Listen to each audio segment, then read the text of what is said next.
Hi, good morning. Welcome to the Joy Business Report. Coming up this morning, cost of doing business expected to witness some marginal increase as utility tariffs go up today. Also, government resolves to pay a minimum of 30% of outstanding energy debt to independent power producers by 30th of June, but the IPP's warned failure by government to do so will affect continuous power generation.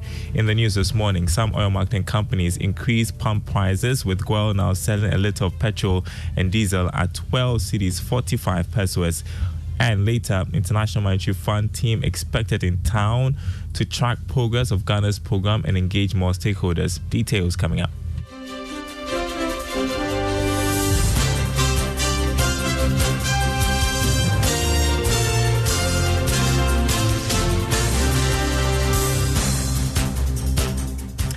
My name is Darryl Kwao. Thanks for being with us this morning. The cost of doing business is expected to witness some marginal increase. This is because utility tariffs will see an increase this morning. Water and electricity tariffs should be up by 18% per unit sold.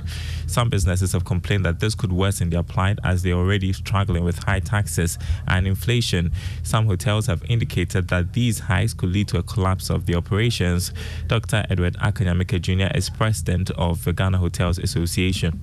I think that in line with the minister's ambition to push tourism and hospitality as a major contributor to our GDP, we need to be very careful in terms of how we are allowing the current business environment to affect the industry. Otherwise, one day we'll wake up and we may have a collapsed hospitality and tourism industry, and that will be a big challenge to the Ghanaian economy. So we need to look at the very big picture.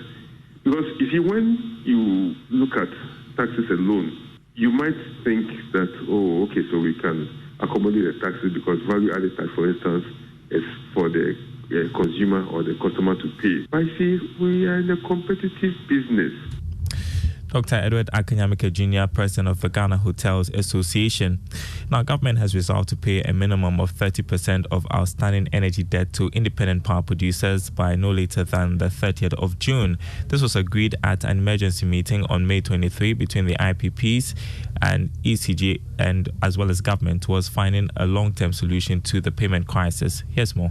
The agreement was to ease the pressure on members of the chamber and enable them to continue operations while negotiations continue between the IPPs, the Electricity Company of Ghana, and government towards finding a long-term solution to the payment crisis. A statement from the Chamber of IPPs to the Finance Minister, cited by Joy Business, stated that unless the IPPs receive the payment requested by 30th June, its members will not be in a position to guarantee the continued generation of electricity. The statement urged the government to treat the request with the agency it deserves and take the steps necessary to avert such situation. That was a business desk report.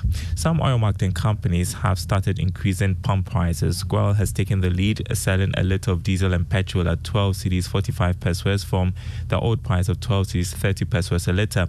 The increase is in line with the bi-weekly review at the pumps, which has been influenced by the cedi's performance and crude prices on the international market. Many industry watchers will be looking forward to the margin of increase that will be posted by the over 100 oil marketing firms in the country in the coming hours. While still on fuel, the Liquefied Petroleum Gas Marketers Association has entreated government to reduce taxes on LPG while stabilizing the local currency to sustain the marginal price reduction of the commodity. According to the association, a reduction in the prices of LPG will not last for long if steps are not taken to reduce taxes. The concern is coming at a time that LPG is expected to decline by about 5% from today. Gabriel Kumi is vice president of the association. LPG is highly priced, and any single peso that you add to the price of LPG goes a long way to negatively affect its consumption. So what government really need to do is to take measures to reduce the price of LPG so that its own objective will be achieved. Consumption of LPG has taken a nosedive in this country. Last year, 2022, consumption dropped by over 12%. And the figures we are picking from the first quarter of this year is nothing good to write home about. So if consensuous effort is not put in to ensure that the price of LPG comes down. And 99.999% of the reason why LPG consumption is coming down is because the price of the product has shot up so high that the ordinary Ghanaian is not able to afford. Vice President of the LPG Marketers Association, Gabriel Kumi. Let's check the commodity market for you this morning. Crude oil selling at $72.66 a barrel. Gold went up marginally to open trading at $1,963 an ounce. Cocoa trading this morning at $3,007 a ton after increasing by $2. You're listening to the Joy Business Report. The IMF staff are expected in town later this month to track progress of Ghana's program with the fund. This will be the first staff mission after the country secured a deal with the IMF in April. There's more in the following report. This is not a review of Ghana's program, but interestingly, it is coming a few weeks after Ghana secured the 3-year program with the IMF. Staff want to use this visit to find out how the country is progressing on those structural and quantitative reforms that Ghana is expected to implement under this program. For some, this visit is very important because when the IMF staff carry out their first program review in September this year, or even November, they will use the end of June indicators to make a judgment on whether Ghana has passed its first review for the second tranche of funds to be disbursed to the country.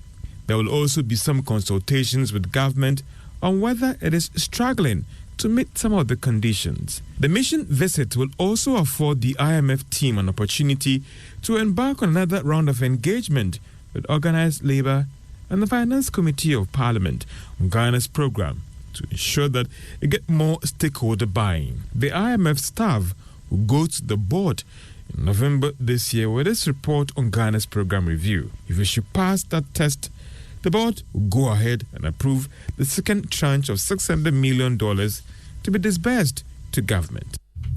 George, I feel with that report, the Institute of Economic Affairs says Ghana's economic projections under the IMF program are unambitious. According to the Institute, the projections would take Ghana more than 15 years to double its real GDP per capita, considering the current state of the economy. At a press conference, Director of Research, Dr. John Kwache, rather called for strong fiscal adjustment.